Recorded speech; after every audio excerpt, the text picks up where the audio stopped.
아침에 시작을 알리는 글로벌 주식 라이브 월스트리트 모닝 브리핑 1월 29일 목요일 방송 시작하겠습니다. 여러분 안녕하세요. 저는 여도은입니다. 밤사이에 FOMC 페드 연준의 금리 결정이 있었습니다. 예상대로 금리는 동결이 됐고요. 그 동결 와중에 이제 누가 인하에 점을 찍었나를 봤더니 역시나 친 트럼프 쪽 마이런 이사와 크리스토퍼 월러 이사가 인하해야 된다. 그 와중에도 인하를 해야 된다 하면서 트럼프 대통령님 저 여기 있습니다 라는 존재감을 좀 발휘하는 모습이었습니다.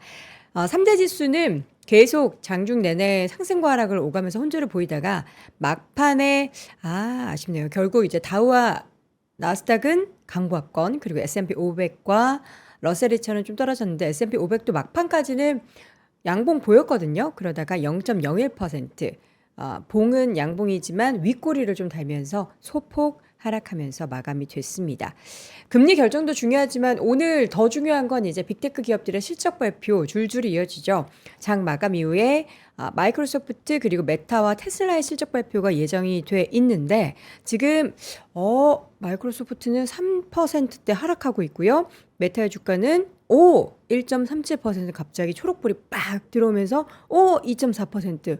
이게 색깔이 제가 지금 핀비지를 보고 있는데 점점 초록불이 진해지고 있습니다.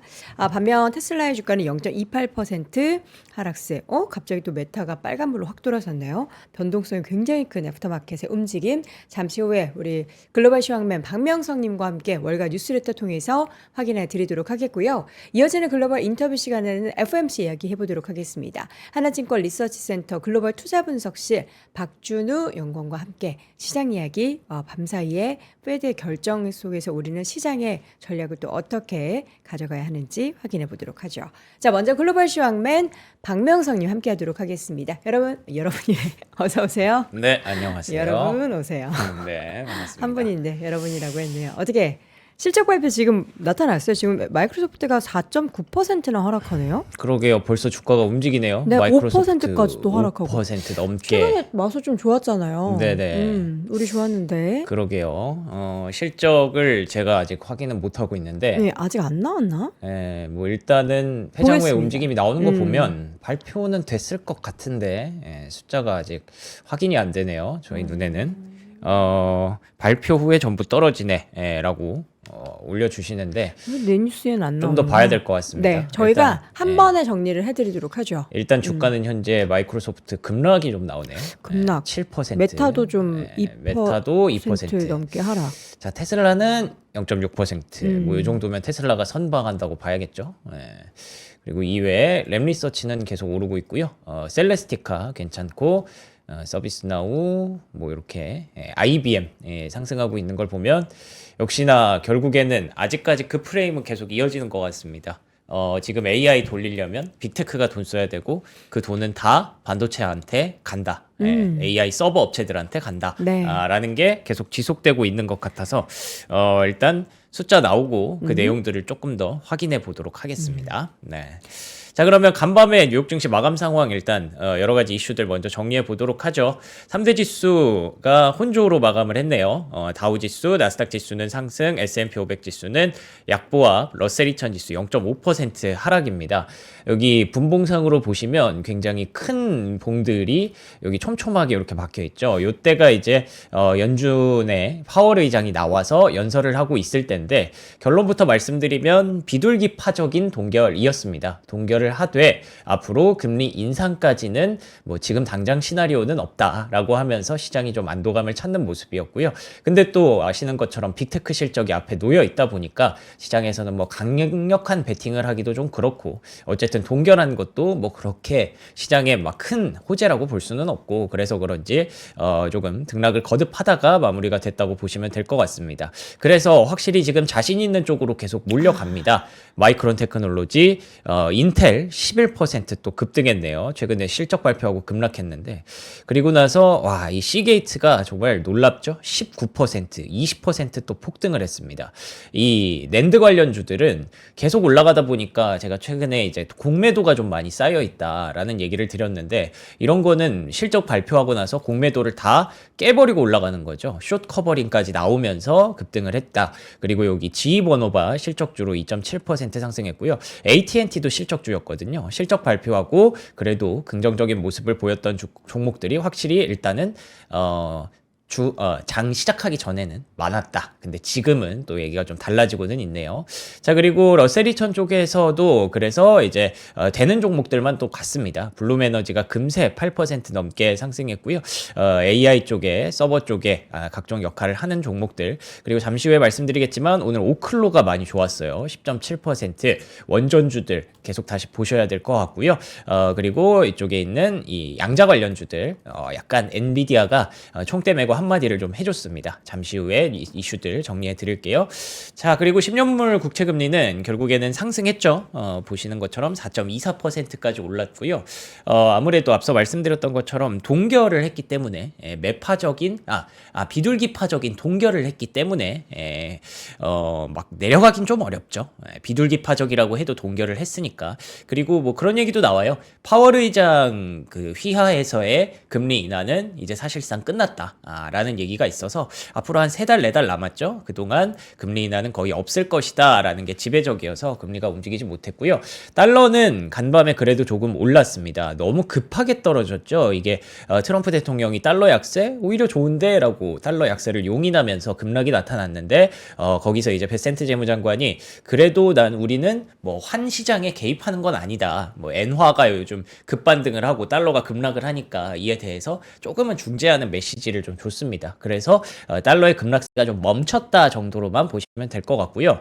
근데 멈췄다 뿐이지 어쨌든 트럼프 대통령이 달러 약세를 용인하는 메시지를 줬기 때문에 그 반대급부로 금값은 또 6% 급등을 했네요. 5,400달러까지 올라가는 모습이고요. 은 가격도 또 10% 급등했습니다. 그냥 지금은 시장을 되게 단순화한다면 오르는 것만 오르는 거고 그 오르는 게 귀금속, 광물 그리고 반도체 이렇게 딱 3가지다 이렇게 보시면 될 것 같습니다. 근데 유가도 어제 좀 올랐어요. 트럼프 대통령이 이란 쪽에 다시 한번 뭔가 최후 통첩 같은 느낌을 날렸거든요. 이제 진짜 제대로 안 하면 진짜 들어간다라는 얘기를 하면서 지정학적 불확실성이 좀 강화가 됐고 이에 대해서 파월 의장도 좀 언급을 하더라고요. 관세뿐만 아니라 이런 지정학적 불확실성들이 뭐 유가를 움직이는 요인이기도 하다라고 해서 다시 63달러까지 뭐 그렇게 위협적이진 않지만 역사적으로 보면 위협적인 가격대는 아니지만 그래도 최근에 단기 급등이 좀 나오고 있잖아요. 그러면서 이런 부분들이 시장의 심리를 좀 건드릴 수 있다라는 점도 참고하시면 될 것 같습니다. 네, 지금 마이크로소프트의 실적 발표가 있었고 애프터마켓의 주가는 6% 급락을 하는데 데이터 나온 거는 사실 예상치를 모두 상회를 했어요. 근데 이제 앞으로에 대한 뭔가 비용 얘기하는 그 부분이 좀 안 좋나 싶은 그런 생각이 좀 들기는 하는데 지금 방금 테슬라 실적도 발표가 됐습니다. 주당 순이익은 지금 45센트를 예상했는데 50센트가 나오면서 상회했고요.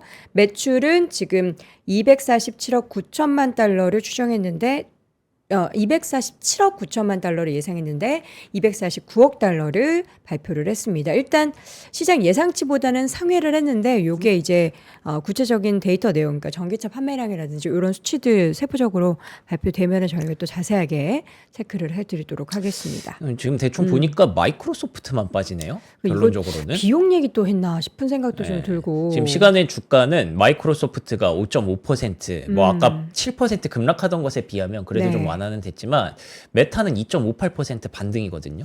그리고 또 테슬라도 3%까지 올라갑니다. 뭐 애저 성장 둔화 우려나 뭐 비용 부담 이런 얘기들을 분명히 좀 했을 것 같다라는 예측이 되기는 분명히 하는데 여기는 좀 긍정적인 모습들이 있는데 EPS가 조금 뭔가 불이 안 들어왔어요? 아니 근데 예상치가 3.93인데 상했어요. 예, 5.16이면 좋았던 깜빡한 건데. 거야. 저거 초록불 이제 하는 거를 이제 깜빡하셨어. 아이고 예. 그 표정을 왜 넣으셨지? 약간 이제 시장의 예상치를 더 많이 상회했어야 되는데 그렇지 못했다라는 어떤 얘기를 그런 했는지 느낌이니까. 한번 볼까요? 여기 보면은 AI 확산은 이제 막 시작 단계지만 아. 뭐 더 큰 규모의 AI 사업을 구축했다. 네. 혁신을 주도하고 있다. 이번 분기 500억 달러 돌파했는데 서비스 포트폴리오에 대한 강력한 수요를 반영한다. 모두 예상치를 뛰어넘었다. 다 좋은 라고 얘기긴 하는데 한데. 예, 뭔가 좀 안 좋은 부분이 있긴 있었나 봅니다. 본 김에 테슬라도 볼까요? 테슬라도 같이 나왔나요? 메타도 확인이 되고 있고요. 메타 예, 나왔어요? 메타 이게 빨간불이 들어오고 있는데 이 리얼티엘 랩스 요게 이제 그 메타. XR 그런 거 하는 회사잖아요. 그쵸. 진짜 메타버스. 메타버스. 예, 그런 쪽은 거의 지금 던지고 있기 때문에 뭐 크게 시장에 영향을 주지는 않는 것 같고요. 일단 EPS가 좋았던 것 자체는 저는 오. 메타나 마이크로소프트의 경우에는 되게 긍정적이라고 보거든요. 지금 메타랑 테슬라는 주가가 3% 넘게 애프터마켓에서 올라요. 그러네요. 예, 그러니까 얘네가 돈 써야 되는 기업인데 네. 지난번 메타 실적 기억하시죠? 발표되고 나서 주가 급락했던 거. 예, 근데 그때도 이제 뭐 일회성 비용이 좀 있고 비용 같은 거에서 자유롭지 못하다. 그런데다가 막 AI 버블 우려 이런 것까지 있었기 때문에 같이 쌓여서 급락을 했는데 그래도 EPS 좀 올라왔으면 그래도 잘 정리가 된 거죠. 예, 그러면서 밑에도 한번 좀 읽어보도록 하겠습니다. 네. 자본 지출 캐펙스 1,150억 달러에서 1,350억 달러. 결국 캐펙스를 계속 이어갈 수 있느냐라고 했는데 이런 부분들도 좀 증가를 시킨 것 같고요. 2026년 영업이익, 2025년 영업이익을 상회할 것으로 예상합니다. 캐펙스 올려도 그래서 영업이익이 좀 괜찮느냐 이게 중요한 건데 결국 긍정적으로 좀 가고 있다라는 점이죠. 예, 그래서 메타는 주가 올라가는 게 충분히 좀 납득이 되는 그런 상황이라고 봐야 될 것 네. 같고요. 테슬라도 여기 한번 떴는지 한 번만 확인해 볼게요. 테슬라가 마이크로소프트 테슬라 여기 있네요. 근데 뭐 이런 자세한 내용까지는 일단 안 나오고 있고 쿨하게 실적만 띡. 네, 이게 무슨 뜻이죠? 우선주 20억 달러치를 X- 인수할 예정이다. XAI. XAI를 이거 어떻게 처리할 것이냐 이거 좀 궁금해했던 부분들이거든요. 네. 근데 이제 테슬라 아래로 좀 들어가려고 하나 봅니다. 일단 우선주라서 좀 더 얘기를 좀 들어봐야 될 것 같기는 한데 테슬라 실적도 사실 테슬라는 실적이 중요한 게 아니니까 오. 예, 이런 부분들을 어떻게 처리할까가 더 중요한 거였기 때문에 맞네. 예, 좀 긍정적으로 보는 것 같기도 하고요. 마이크로소프트가 클라우드 성장 둔화, 그러니까 사실 실적 발표하기 전부터 이런 얘기는 나왔었어요. 네. 뭐 애저 쪽에 있어서의 실적이 성장 좀 둔화가 되는 게 아닌가라는 우려가 일부 있기는 건 제가 그러니까 요새 마이크로소프트 주가가 반등을 막 하길래 네. 이제 좀 뭔가 폼이 달라지나 싶어가지고 여러 가지 내용들을 찾아봤었는데 그 내용이 발목을 잡을 수도 있다라고 언급됐던 내용이 그대로 실적 발표에도 드러나고 있습니다. 그렇군요. 클라우드 성장 둔화 그리고 오픈 AI에 있어서의 투자가 증가하는 부분에 있어서의 부담감 이런 것들이 아무래도 좀 발목을 잡는데 그쵸. 돈을 그게 쓴 제일 거- 문제죠. 결론은. 예. 그래서 비용을 얼마나 잘 치환을 하고 있느냐. 메타는 그걸 좀 증명을 한 것 같고, 네네. 예, 마이크로소프트는 그게 조금 아쉬웠던 것 같습니다. 실제로 애저의 성장이 지난 분기에 40% 성장했는데 이번에는 39%, 1% 줄었다. 준 거는 조금 아쉽긴 하죠. 예. 계속 올라가야 좋은 건데. 1%. 근데 뭐 일단 최근에 주가가 좀 올라오기도 했고, 예, 그거는 좀 봐야 될 것 같습니다. 예, 이거는 뭐 제가 지금 당장 뭐 이게 좋다 나쁘다 판단을 하기 좀 어렵네요. 예. 마소의 시대는 저문회라고 했는데 저는 사실 그 오픈 AI의 투자에 대한 결과가 아직까지 이제 나오진 않았지만 물론 그 비용에 대한 부담이 있긴 한 거잖아요. 네. 근데 또 이러다가 진짜 그 우리 제미나이 3.0 나왔을 때처럼 뭐가 어떻게 나올지 몰라요. 그 제가 어제 근데 그 클로드봇 얘기하면서 잘못 얘기했던 부분들이 좀 있어서 뭐요? 제가 좀 사과를 드리려고 미리 준비를 해놨거든요. 네. 근데 그거는 나중에 제대로 말씀을 드리고 네네. 근데 그걸 얘기하면서 제가 AI를 조금 더 많이 공부를 했어요. 제가 저도 좀 찝찝해가지고 네. 제 주변에 이제 컴퓨터 공학 박사 친구한테 이거에 대해서 엄청 한 2-3시간 정도 계속 잡아놓고 계속 얘기를 했거든요. 그래요? 근데 지금 뭐 그 친구의 의견 중에 하나는 제미나이는 정말 모든 것들을 이렇게 범용성이 올려서? 너무 좋고 그 다음에 엔트로픽은 갖고 있는 그 클로드라는 AI가 그 코딩 쪽으로 엄청 좋다라는 의견도 있고 그리고 이번에 클로드봇이 결국에는 클로드에서 기반했다라고 표현한 게 제가 잘못한 거거든요.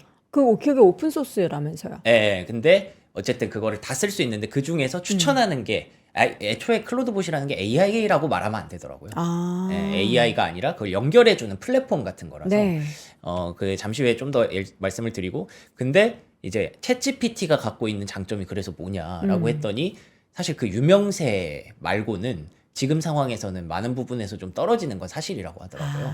예, 그래서 마이크로소프트도 그쪽이랑 좀 거리를 두려고 하는 것 같고, 그러면 좀 대안이 좀 필요한데, 네. 그에 대해서 좀 제시를 컨퍼런스 콜이나 이런 데서 좀 해주면 좋지 않을까 싶기는 하네요. 그 우리 예전에 막 오픈 AI 진영, 제미나이 진영 해가지고 소프트웨어랑 하드웨어 같이 묶어서 나눴잖아요. 네네네. 근데 엔비디아가 지금 오픈 AI를 엄청 투자하고 밀어주고 있는데, 네. 오픈 AI 그쵸? 투자까지 들어갔나요? 그것도 그 정확하게 좀 확인을 해봐야겠네요. 엔비디아가 네. 그 오픈 AI한테 이렇게 순환 출자 뭐 이런 얘기 순환처럼? 했잖아요. 네, 맞죠. 뭐 오라클도 껴있고, 코어웨이브도 그러니까. 껴있고, 예. 어떻게 되는 거지? 근데 뭐 이렇게 다 하겠죠? 다 같이. 네. 다 같이 성장하는 과정에서 챗GPT는 어쨌든 근데 그 유명세라는 게 음.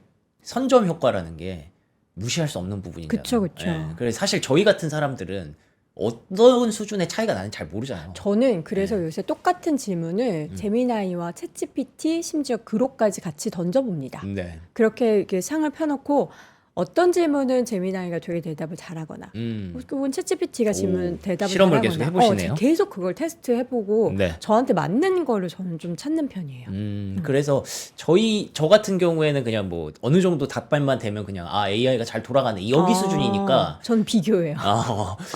훨씬 더. 예. 근데 물건 하나 살 때도 우리 막 그쵸, 가격 비교 그쵸. 하잖아요. 예. 그런 그러니까 것처럼. 이거 결제를 해야 되니까 네네. 결국에는. 근데 그 친구도 그러더라고요. 그 정도 수준 그 컴퓨터 공학의 박사 수준까지 네. 간 애들은 네. 그런 걸 확실히 구분이 되더라고요. 아. 계속 코딩으로도 해보고 그들은 이제 AI를 활용해서 API를 넣어보고 뭐 생성을 해보고 실험을 계속 해보는 사람들이니까 그거 확실히 차별화를 좀 안다고 하더라고요. 그런데 제미나이가 그런 면에 있어서는 좀 범용성에 훌륭한 분이 있어서는 있다. 뭐 어지간하면 다 이긴다 뭐 이렇다고 하더라고요. 알겠습니다. 저희가 이제 실정 내용이 나와가지고 얘기하다가 조금 길어졌는데 준비된 내용으로 다시 한번 들어가 보도록 하죠. 좋습니다. 그래서 일단 간밤에 이슈들 세 가지로 정리를 해드리도록 할게요. 첫 네. 번째로는 일단 S&P 500이 장중에 사상 첫 7,000포인트를 돌파했어요. 네. 7,002포인트까지 갔었고 트럼프 대통령이 미국이 돌아왔다라고 하면서 긍정적인 메시지를 던졌는데 트럼프 대통령이 과연 간밤에 FOMC도 있었고 뭐 이런저런 이슈들 중에서 어떤 언급들을 했을까? 일단 첫 번째로는 이란 압박 수위를 강화했습니다. 거대한 함대가 이란을 통해서 이동하고 있다라고 하고 하루빨리 나와라. 공정하고 합리적인 협상이 필요하다. 시간이 얼마 남지 않았다. 이 정도면 거의 최후 통첩이죠. 그렇기 때문에 앞서 말씀드린 대로 유가가 또 63달러까지 올라간 거고요. 이란 유엔 대표부가 대화할 준비는 됐지만 방어도 할 것이다 라고 얘기하는 거 보면 일단 대화할 준비는 됐다가 저는 조금 유화적인 제스처라고 보는데 그게 뭐 방어도 할 것이다 라는 건 뭐 너네 계속 위협하면 우리도 가만히 있지 않을 거야 라는 뜻이기 때문에 시장에서는 조금 긴장을 하기도 했습니다. 그리고 그린란드 이슈는 뭐 간단하게 그린란드 총리가 우린 누구에게도 굴복하지 않을 것이다 라는 얘기를 했다라는 점에서 뭐 지정학적 리스크는 계속 상존한다 라고 보시면 될 것 같고요. 근데 베센트 재무장관이 좀 그래도 긍정적인 메시지를 준 게 미네소타 관련해서 긴장감을 좀 완화했으면 좋겠다라고 트럼프는 생각하고 있다. 그래서 셧다운도 피하고 싶다. 이제 빅테크 실적 지나가면 이번 주말에 셧다운 되느냐 안 되느냐가 또 하나의 숙제거든요. 근데 그거를 트럼프 대통령은 그러고 싶지 않아 한다. 그러면서 이제 최근에 트럼프 대통령도 좀 유화적인 멘트를 날렸죠.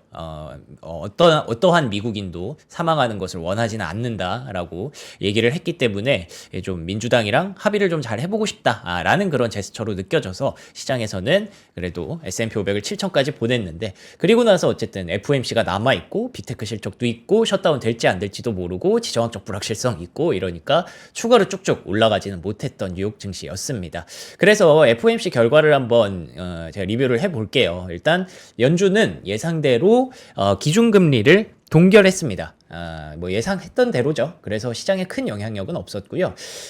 여기서 이제 지워진 이 내용들과 다시 나온 내용들을 쭉 비교를 해서 되게 단순화해서 말씀을 드리면 지금 경제 지표가 확실히 좀 긍정적으로 좀 나오고 있다는 거예요. 그러니까 작년에 3번이나 금리 인하를 했기 때문에 경제 지표가 좀 살아나야 되는데 고용 지표도 그렇고 전반적으로 뭐 미국 GDP 성장률도 막 몇 %씩 나오잖아요. 그런 상황에서 지금 뭐 금리를 인하할 필요성은 없었다라는 얘기를 했고요. 그리고 앞서 말씀해 주신 것처럼 10대 2였습니다. 10대 2가 두 명이 이제 마이런 이사 그리고 이제 월러 이사 요 두 사람은 금리 인하를 계속 주장을 했던 그런 상황이었는데 어쨌든 전반적으로 동결에 대한 뉘앙스가 좀 강했고요.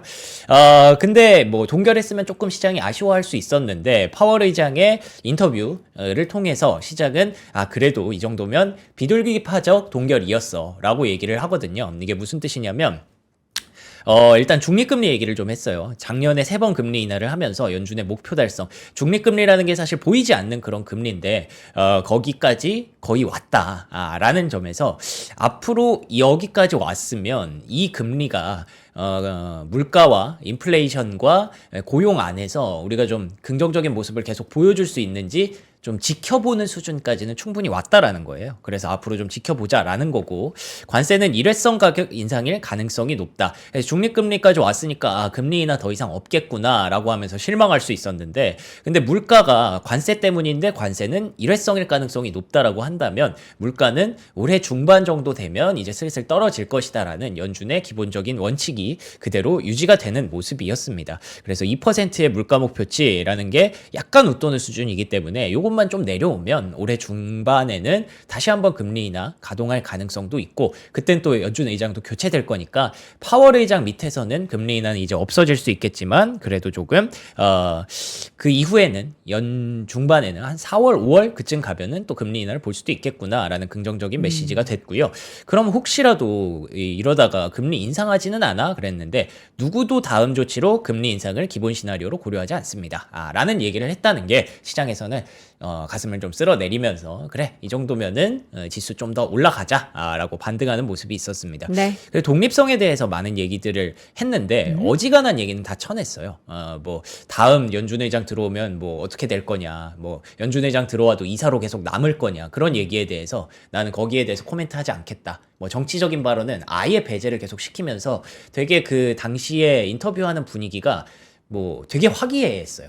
나 대답 안 해 이러니까 다들 막 웃더라고요. 그러면서 당신이 대답을 너무 안 하니까 저는 이번에는 대답하고 할 수 있는 질문을 드리겠다 이러면서 막 거기 기자들이 또 웃고 그런 분위기로 일단 파월 의장과 트럼프 대통령의 관계를 다들 아니까 그에 대해서 약간 좀 파월 의장이 어쨌든 조금 뭔가 좀 진중한 면이 있잖아요. 트럼프 대통령에 비해서 성격적인 측면에서. 그래서 그런 것들이 좀 대비가 돼서 다들 사람들이 좀 재밌게 그 인터뷰를 좀 봤던 기억이 있고요. 그래서 결론은 예상했던 대로 비둘기파적 동결이었다라는 결론으로 지으시면 될 것 같고, 딱 한 가지에 대해서는 딱 얘기를 했거든요. 그 정치적인 어떤 논란이 될 수 있는 얘기 중에 딱 하나만 대답을 했는데, 리사쿡 그 이사의 재판에 대해서 그럼 거기는 왜 갔느냐라고 물어봤더니 그거 간 거에 대해서는 내 생각에 113년 연준 역사의 가장 중요한 일이라고 생각을 했다. 그러니까 연준의 독립성에 대해서만큼은 본인이 좀 지키고 싶었다라는 얘기를 약간 좀 이렇게 말하니까 뭔가 좀 드라마틱하더라고요. 딴 건 다 쳐내고 내 사람만큼은 내가 지켜야 된다고 생각을 했다라는 느낌이라서, 그래서 차기 그럼 연준 의장한테 해주고 싶은 말이 있느냐, 정치에 관여하지 말고 민주적 정당성을 확보해야 되고 반드시 그 정당성을 얻어야 되는데 연준에 있는 사람들은 매우 유능한 사람들이니까 같이 믿고 잘 해라 라고 얘기하는 거 보면 뭔가 좀 그동안의 어떤 연준 의장의 임기를 뭔가 좀 마무리 짓는 좀 먹먹한 그런 장이 아니었나 싶기도 합니다. 네. 근데 어쨌든 파월의 금리 인하는 거의 이미 끝난 것으로 시장에서는 보고 있고요. 다음 연준 의장이 좀 궁금했는데 닉 티밀하우스 기자 오피셜에 따르면 4명 다 별로일 수도 있다라는 얘기를 하더라고요. 그러니까 닉 티밀하우스 기자의 평가인가요? 아니면 시장에서? 네, 닉 티밀하우스의 평가. 근데 뭐 이 사람은 거의 뭐 연준에 대해서 다 알고 있는 그런 인물이나 다름이 없기 때문에 연준에서는 거의 이 사람한테 그냥 흘리는 것 같아요. 소스를 계속. 일부러? 예. 근데 4명 다 별로일 수도 있다라고 해서 마음에 차는 인물이 없다라고 했는데 베센트 재무장관은 오늘 FOMC 막 인터뷰 진행되는 과정에서 다음 주에 연준 의장 딱 지명하겠다라고 얘기를 했거든요. 다음 주에는 진짜 지명이 될지 한번 확인해 보시면 좋을 것 같고요. 트럼프가 달러를 네. 유효로 평가를 했더라고요. 네. 이것처럼 뭐 이렇게 왔다 갔다 하면서 자기가 잘 핸들링하고 있다. 아, 맞아요. 네. 약달러를 용인을 해버렸죠. 네. 사실 이거는 뭐 우리가 어느 정도 알고 있었죠. 트럼프 대통령이 약달러를 원한다라는 건 알고 있었는데 네. 그거에 대해서 달러가 싸다고? 오히려 좋은데? 라고 얘기를 하니까 시장에서는 거기에 대해서 이제 뭔가 오피셜이 된 거잖아요. 그러니까 결국 달러 약세를 용인하는 건 화폐 가치는 점점 떨어지겠구나 라고 생각을 하면서 그 약달러를 용인했을 때 나타날 수 있는 결과에 대해서 금융여건을 완화시킬 수 있고 금리 인하까지 좀 가져갈 수 있고 명목 GDP 성장률도 상승하고 자산 가격도 상승하고 결국 이게 그 가격 붙은 건 다 올라가는 거죠. 그리고 미국의 수출 증가, 무역 적자 감소, 미국 정부의 부채 상환 부담 완화까지 이어질 수 있기 때문에 그거에 대해서 긍정적인 부분들을 시장은 일단 받았습니다. 뭐 물론 역효과도 있겠지만 몰라. 일단 주식 올라가고 금값 올라가는데 일단 갖고 있어야지. 달러가 저렇게 약세를 대통령이 용인을 해버렸는데 그럼 가야지라고 하는 분위기가 있었고요. 그래서 이렇게 미국 주식으로 갈 수밖에 없는 그런 흐름이 나타나고 있습니다. 뭐 물론 다른 나라들도 약간 좀 금리 인하를 하면서 통화정책 완화를 하면서 약한 화폐를 이어가려고 하고 있습니다만 근데 그럴 때마다 이제 미국이 좀 견제를 들어가죠. 상대적으로 약달러에 대한 어떤 피해가 오면 또 뭐 일본 만나고 뭐 한국 만나고 이러기 때문에 어쨌든 달러의 통제력이 점점 강해지는 그런 상황이고요. 근데 그럼에도 불구하고 올해는 뭐 다 만국 공통이죠. 달러가 약해지면 어쨌든 좀 더 미국 주식만 좋은 게 아니라 좀 더 위험자산 쪽으로 이렇게 확산될 수 있기 때문에 전 세계적인 주식시장이 지금 화랑을 보이고 있는 특히나 그 안에서 대한민국 증시는 어제 독일을 제치고 10위에 올라갔다고 하더라고요. 시총. 시총 진짜 12. 뭔가 국뽕이 좀 생기는 뭐 그런 이슈였는데 어쨌든 올해는 만국 공통으로 지금 일단 가격 붙은 거 사라. 현금은 아니다 라는 분위기가 계속 이어지고 있어서 주식시장 뭐 부동산 시장 다 같이 좀 분위기가 괜찮은 것 같습니다. 그래서 테더 입장에서는 그러니까 원래 달러로 이거를 패깅을 하고 있었는데 스테이블 코인을 근데 이제 금을 계속 사모으는 이유도 그건 것 같아요. 달러보다도 금이 조금 더 안전자산임이 최근 시장에서 확인이 되고 있기 때문인 것 같고 근데 스티펠에서는 사실 뭐 이렇게까지 용인을 해버리면 그러면 다 좋은 건가? 그렇지만은 않을 거잖아요. 어쨌든 금값이 계속 올라간다는 건 위험자산 선호 심리가 계속 커진다는 거일 수도 그렇죠. 있기 때문에 그래서 항상 역사적으로 보면 금값 상승에 따라서 주식시장의 잠재적인 조정 가능성도 있었기 때문에 이걸 너무 좋게만 볼 수는 없다라고 해서 그런지 베센트 재무장관이 살짝 들어갔습니다. 이게 최근에 그 레이트 체크라고 이제 일본과 미국의 통화 정책에 대한 어떤 공조가 약간 가시화되면서 시장이 엔화 급등 그리고 달러화 급락 이게 이어졌었는데 네. 거기서 이제 베센트 재무장관이 우리는 그렇게 개입할 생각까지는 없어 라고 얘기를 하면서 그게 조금 완화가 되는 간밤의 분위기도 있었거든요. 근데 어쨌든 뭐 달러 약세 대통령이 뭐 그렇게 얘기를 했으니 그게 좀 더 셌기 때문에 다른 종목들 뭐 금값 은값은 쫙 폭등을 했던 그런 상황이라고 보시면 되겠습니다. 자, 특징적인 종목들 저희가 볼 게 네. 굉장히 많은데 지금 일단 애프터마켓에서는 IBM의 주가가 급등하고 있습니다. 4분기 실적 괜찮았고요. 그리고 서비스나우도 4분기 실적 예상치를 상회하는 실적 발표를 했고 어닝 시즌이기 때문에 저희가 이제 속보를 좀 빨리 많이 전달해 드린다라는 것에 대해서 여러분들이 좀 이해를 해주셨으면 좋겠고요. 오늘 지금 애프터마켓 메타의 주가의 움직임이 더 좋아지고 있습니다. 그러네요. 5% 넘게 오르고 마이크로소프트 낙폭 좀 줄였네요. 3.7%로 낙폭 줄였고 테슬라의 주가는 2.5%대 상승세 보이고 있습니다. 네. 어제 실적 발표한 시게이트 내용 한번 복귀해 볼까요? 좋습니다. 네.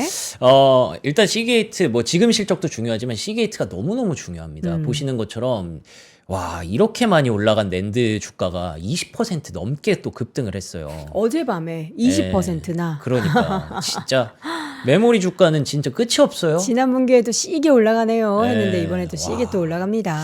이러면은 또 오늘장 반도체주들 여러분들 기대 많이 하시겠죠? 와. 증명을 했다라는 거고 왜 이 정도까지 올라갔냐면 원래 우리가 2027년까지 기대를 했잖아요. 네. 메모리 칩에 대해서. 근데 여러 클라우드 고객사가 2028년 수요 증가 전망에 대해서 논의하고 있고 공급 안정성이 최우선 과제임을 강조하고 있기 때문에 그래서 시장은 또 메모리 칩에 대해서 야 그럼 2028년까지 공급자들이 우위인 시장을 가져갈 수도 있겠구나라고 하면서 시게이트뿐만 아니라 ASML도 뭐 장비주들 랠리를 쭉 이끌었죠. 근데 요 종목은 주가가 조금 빠지기는 했습니다만 AI 수요 지속 가능성에 대해서 굉장히 좀 긍정적으로 보고 있다. 고객들이 AI 관련 수요, 그러니까 AI 버블 우려 여기서 끝나는 거 아니야라는 얘기를 작년에 계속 겪었었잖아요. 그런 건 없다. 오히려 지금 수요가 도대체 언제까지 갈 것이냐가 중요한 거지. 버블은 일단 최소한 일축이 됐다라고 보시면 될 것 같고요. 그래서 마이크론 테크놀로지 6.7%, 인텔 11%, 뭐 최근에 실적 발표하고 주가 급락했던 거 다 돌려냈어요. 반도체 랠리는 이렇게 무시무시하게 지속되고 있다라고 보시면 될 것 같고요. 이러면은 뭐 AI 버블 우려 꺼졌으니까 GE 버노바, 가스터빈 계속 필요하겠죠. 의심의 여지가 없는 실적 발표하면서 올라왔고요. 코닝 역시 나무랄 데 없는 실적을 발표했는데 요거는 어제 이미 좀 선반영이 좀 됐잖아요. 메타한테 주문을 받으면서 그게 또 실적에 여기 들어가 있더라고요. 코닝 앤 메타 60억 달러 동의를 했다. 그런 게 미리 좀 나왔기 때문에 선반영 이슈다라고 보시면 될 것 같고, 암패널 같은 경우에도 이제 데이터 센터에 많이 들어가는 그런 부품을 또 생산하는 업체인데 중국발 충당금이 좀 있었다고 하더라고요. 그거 빼면은 뭐 실적은 괜찮았어서 주가가 좀 빠지기는 했지만 어쨌든 AI 버블로는 완전히 깨졌다라고 보시면 될 것 같고, 스타벅스가 2년 만에 기존 매장 매출 성장률이 최고치를 기록했다라고 하면서 장중에 주가가 좋았는데 이게 또 다 지금 메모리칩으로 가다 보니까 수급이, 그러면서 주가는 크게 오르지 못했던 아쉬움이 있었습니다. 그래서 뭐 지금 실적은 다 발표가 됐고 빅테크 기업들의 컨퍼런스 콜을 보면서 여러분들이 어디에다 포커스를 맞추시면 되는지 제가 간단히 좀 정리를 해봤는데요. 메타 같은 경우에는 결국에는 AI 캐펙스와 광고 경쟁력입니다. AI로 돈 많이 쓰는데 그러면 광고로 인해서 돈 많이 벌 수 있느냐? 그 다른 3사 마이크로소프트, 알파벳 그리고 아마존은 클라우드로 돈 많이 벌어야 되는 게 중요한 거죠. AI 캐펙스 계속 늘어날 거니까, 투자 계속 할 거니까. 근데 메타는 그거를 뭐 클라우드 하는 게 아니니까 광고로 좀 벌어야 됩니다. 그게 얼마나 나왔느냐, 이게 중요한 거고, 마이크로소프트는 역시나 클라우드 전망입니다. 근데 아까 말씀해 주신 대로 클라우드 성장세가 조금 꺾였다라는 거는 시장에서 조금 아쉬워할 만한 그런 요인이기는 합니다. 애초에 AI 경쟁 우려도 있었기 때문에. 그리고 테슬라는 실적 별로 중요하지 않습니다. 로보택시와 옵티머스 실적이 별로 중요하지 않다는 건 돈을 많이 벌어야 이런 데 투자할 수 있는 거 아니냐. 지난 분기에 프리캐시 플로우로 이미 현금 많다는 거 좀 증명을 했거든요. 그렇기 때문에 이 계획이 계속 틀어지지 않는지 오늘 컨퍼런스 콜 한번 보시면 좋을 것 같고요. 보기 귀찮으시면 내일 제가 정리해 드릴 테니까 내일 한번 확인해 보시면 좋을 것 같습니다. 어제는 스페이스X를 우리가 이제 한 연말쯤에 상장을 예상을 다들 하고 있는데 6월에 뭐 되게 맞아요. 의미 있는 날이 있어가지고 본인 그때, 생일이래요. 뭐 그것도 그렇고 뭐 그때 상장을 막 추진한다라고 뭐 얘기가 돌긴 하더라고요. 맞아요. 그래서 우주 관련주들도 좀 빨리 땡기네 하면서 올라줬던 그런 모습이었고. 과연 그 얘기를 또 컨코를 통해서 하게 될지도 궁금합니다.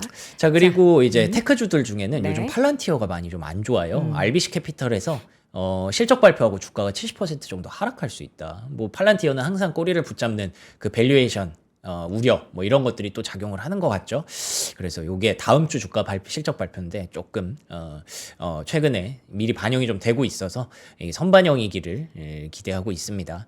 자, 그리고 내일도 메모리 또 있습니다. 샌디스크, 웨스턴 디지털 실적 또 나오는데 이 시게이트 이거 보고 나서 이런 상황에서 샌디스크, 웨스턴 디지털 발표하면 또 어떻게 될까? 오히려 이제는 좀 무섭네요. 계속 올라갈까봐. 진짜 무한으로 올라가니까. 또 애플도 나오고요. 캐터필러도 AI 쪽에 노출도 있으니까 참고하시면 될 것 같고요. 자, 그리고 AI와 관련해서 제가 좀 말씀드려야 될 게 있다고 앞 서두에 얘기를 드렸는데 소프트뱅크가 오픈 AI 쪽에 300억 달러 추가 투자 논의를 한다고 합니다. 네. 뭐 오픈 AI, 챗GPT 안 좋다 해도 계속 어쨌든 끌고 가야 되죠. 뭐 그렇다고 해서 얘가 완전히 배제되는 건 아니니까, 뭐 삼각구도로 지금 가는 거니까, 챗GPT랑 클로드랑 그리고 제미나이랑 이렇게 가는 거니까 소프트뱅크는 계속 어깨 걸고 가는 겁니다. 그런데다가 엔트로픽이 최근에 분위기가 좋다 보니까 매출 전망치를 상향했어요. 엔트로픽도 올해 상장을 노리고 있는 그런 기업이잖아요. 그렇기 때문에 이런 이슈가 나올 때마다 좀 긍정적이다라는 건데, 제가 클로드봇에 대해서 좀 사과를 드려야 된다고 말씀을 드렸던 게 뭐냐면 네. 일단 클로드봇은 AI라고 보면 안 되더라고요. 여기 말씀드렸던 그 클로드나 GPT 같은 쪽으로 연결해주는 이런, 그러니까 그 개발자 단에서 지금 제일 고민인 게 뭐냐면 이런 LLM이 나왔는데 그 LLM을 과연 어떻게 하면 진짜 에이전틱 비서형으로 쓸 수 있느냐, 이게 중요한 거잖아요. 근데 그 LLM을 갖다가 새로운 AI를 탄생시키는 게 아니라 클로드봇이라는 건 내가 그러면 사용자와 이 LLM을 연계를 해서 그 안에서 그 프로그램 실험을 한 거예요. 요런 방식으로 실험을 하면 얘가 에이전틱 AI처럼 활동하게 할 수 있다. 라는 거고. 그래서 여기다가 이제 우리가 클로드봇에 가입을 하고 그거를 깔면은 그 PC가 하나 필요해요. PC가 하나 필요한데 그래서 요즘 그 맥미니 새로운 거 하나 해놓고 이거 품귀 현상까지 일어났다고 하더라고요. 이게 왜 필요하냐면 그 하나의 서버를 나만의 에이전틱 AI 서버를 하나 구축하는 거예요. 네. 근데 거기에서 이제 우리가 결제 정보 넣어놓고 그 다음에 스케줄 넣어놓고 이러면은 걔가 이제 과거에 있었던 데이터들을 다 찾으면서 결제까지 갈 수 있는 거니까 기존에 우리가 LLM 쓰는 거는 그 웹브라우저 켜서 이렇게 검색을 하잖아요. 그러면 과거에 있는 데이터들을 일단 지우고 시작을 하잖아요. 근데 얘는 어제 말씀드린 대로 다 기억을 할 수 있게 해야 되기 때문에 저 서버에. 네, 그렇기 때문에 아예 깨끗한 컴퓨터 하나를 놓고 그걸로 우리가 연결을 해주겠다. 그러면 얘가 기억을 계속하면서 그 정보를 계속 저장을 해두면서 저희한테 먼저 얘기를 해줄 수 있겠죠. 그리고 결제 정보도 사실 이 원래 LLM이라는 게 우리가 입력값을 넣으면 거기서 돌린 다음에 출력값이 나오고 그 코딩하는 입장에서 또 거기서 명령을 넣어야 된대요. 네. 근데 이거는 그럴 필요가 없는 거죠. 얘가 다 알고 있으니까 이렇게 계속 그 다음에 코딩을 10분마다 계속 검사를 해봐 이런 식으로 얘기를 해주면은 얘가 계속 돌릴 수 있어서 그래서 이제 비로소 에이전틱 AI의 어떤 가능성을 좀 시사를 한 거고요. 근데 그래서 이게 제가 어제는 뭐 대충 보고 판단을 해서 말씀을 드렸는데 AI가 아니기 때문에 클로드 AI에서 기반한 뭐 AI다라고 얘기했던 것 자체가 제가 틀린 거고, 그리고 그거에 대해서 왜 그러면 어쨌든 제가 그 엔트로픽의 클로드에서 기반했다는 글을 봤잖아요. 그 왜 그렇게 나왔을까 하고 이렇게 찾아봤더니 거기 들어가 보면요, 얘가 어쨌든 어떤 LLM을 쓰든 상관없대요. 내가 어떤 LLM에 가입을 해 있든 상관이 없는데 내가 어쨌든 그 가입을 해서 돈을 내고 있어야 걔를 이제 그 계정을 끌어와서 이 클로드봇이라는 게 그러면 얘를 좀 더 에이전틱 AI로 쓰게 만들어주는 건데 그 중에서 제일 좋은 게 엔트로픽의 클로드 프로 맥스를 하는 게 좋다. 라고 권장을 하더라고요. 그래서 요거 가입해 놓으면은 우리랑 잘 호환이 된다라고 얘기를 했거든요. 그래서 이게 누군가가 클로드에서 기반했다라고 해석을 했나 봐요. 제가 그거를 읽고 그것만 아는 척을 했는데 그거에 대해서 지적을 해주신 분을 제가 뭐라고 해서 너무 죄송합니다, 진짜로. 그 우르부르님하고 동환님님 계세요. 제가 라이브 다 돌려봤거든요. 정말 다시 한번 죄송합니다. 네. 제가 사실 모르면서 아는 척하는 거 되게 싫어하는데 제가 그러고 있었던 거예요. 그래가지고 제가 너무 부끄럽더라고요. 그래서 뭐 죄송하다는 말씀드리고. 개발자도 아니고 우리가 그 정보 이거 너무 어렵죠. 아니어서. 그러니까 제가 얘기를 들으면서 구조 자체가 사실 저도 그냥 단순하게 새로운 본 나왔네 이렇게만 생각했지. 내가 이거를 겨우 몇 시간 새벽에 보고 말할 수 있는 게 아니었다. 근데 그러려면 말을 하지 말았어야 됐는데 근데 제가 좀 욕심 부린 거죠. 좀 알려드리고 싶어서. 우리 근데 명성님 진짜 열심히 하는 거 뭐 여러분들이 말 안 해도 아실 건데 그 열심히에 정말 물리적인 시간이 부족했는데 어제 박사 친구까지 3시간 붙잡고 이야기를 해서 다시 좀 정정을 해드립니다. 여러분들 이해하셨죠? 예. 그리고 어쨌든 살짝 어렵네요. 여기가 클로드봇이라는 게 계속 이슈가 되고 핫해지면 그러면 엔트로픽이 호환하는 그 강점이 그 긴 문장이랑 이런 어떤 보안 사고 이런 것들에 대해서 조금 훨씬 더 문제가. 위력적이니까 얘가 좀 더 좋으니까 이걸 쓰라는 거거든요. 그러면 앞으로 챗GPT다 제미나이도 이런 쪽으로 발전할 수 있다라는 점에서 엔트로픽을 좀 더 주목할 수 있는 포인트가 되는 건 맞아요. 그래서 이 정도로만 정리하시면 될 것 같고. 자, 힘들었죠? 고기 먹어요. 그래요? 아직 그 스페이스X 얘기 그래요? 이슈만 빠르게 정리해드릴게요. 알겠습니다. 그 스페이스X는 어쨌든 6월 28일에 상장할 수 있대요. 그래서 본인 생일이래요. 일론 머스크 생일이라고 합니다. 그래서 우주항공주 랠리 나타났고요. 그리고 원전주는 에너지부에서 핵 연료 공급망 강화 방안을 발표를 했습니다. 그러면서 원전주들 올라왔고요. 그리고 백악관에서는 클래리티, 이거 화면은 그냥 빨리 보여주시면 안 될까요? 아주 빠르게 제가 넘길게요. 스페이스X 6월 28일 상장 예정 우주항공주 랠리, 그리고 에너지부는 원전 공급망 강화 방안 발표했고, 그래서 주가 센트러스 에너지 카메코 올라왔고, 백악관에서는 클래리티 액트 관련해서 관련자들 미팅한다고 합니다. 그러면서 서클 주가 올라왔는데 아직 비트코인은 금리 동결하면서 내려갔어요. 그래서 다 쭉 탄력받진 못했고 엔비디아가 약간 총대 메고 양자 이니셔티브 의회에서 빨리 재승인해달라라고 촉구를 했는데 엔비디아가? 예, 왜 그랬는지 모르겠어요. 네. 그래서 아이온큐 주가 조금 올라왔다 끝입니다. 예. 자, 급하게 이제 마무리를 했습니다. 우리 네. 명성님에 대해서 실수를 인정한 당신이 멋진 폭발하는데 멋지게 고기 한번 드셔주세요. 이거 조금 식어가지고 좀 질겨졌으면 어떡하나 싶은데 한번 먹어볼게요. 알까는 괜찮아. 괜찮아요? 솔직한 얘기, 질겨요 안 질겨요? 맛있네요. 질겨요 안 질겨요? 맨날 질기다 그러잖아. 질기진 않아요. 안 질기죠? 근데 아까 전에 딱 익었을 때 따뜻할 때 냄새 장난 아니었는데 지금 웰던이거든요. 이게 레스팅이 많이 돼가지고 웰던이 됐는데 10분 동안 있었어요. 근데 질기지 않아요. 그건 정확하게. 확실합니다. 아시죠 여러분, 명성님 솔직한 거? 해당에서 제일 솔직한 리뷰 박명성. 뭐 최현석 셰프의 스테이크 가져왔습니다. 광고주한테 빠따 맞을 뻔했다고 하는데 그 정도는 아니에요, 여러분. 원래는 부드럽고 쫀득한 초이스 등급의 부채살이거든요. 그러니까 굽자마자 먹으면은 진짜 입에 살살 녹는 그런 느낌인데 저희는 이야기하고 있는 중간에 한 10분을 이대로 방치를 해놨어요. 그러니까 고기가 식고 약간은 이제 오버쿡 되어 있는데 그럼에도 불구하고 맞아요. 질기지 않다.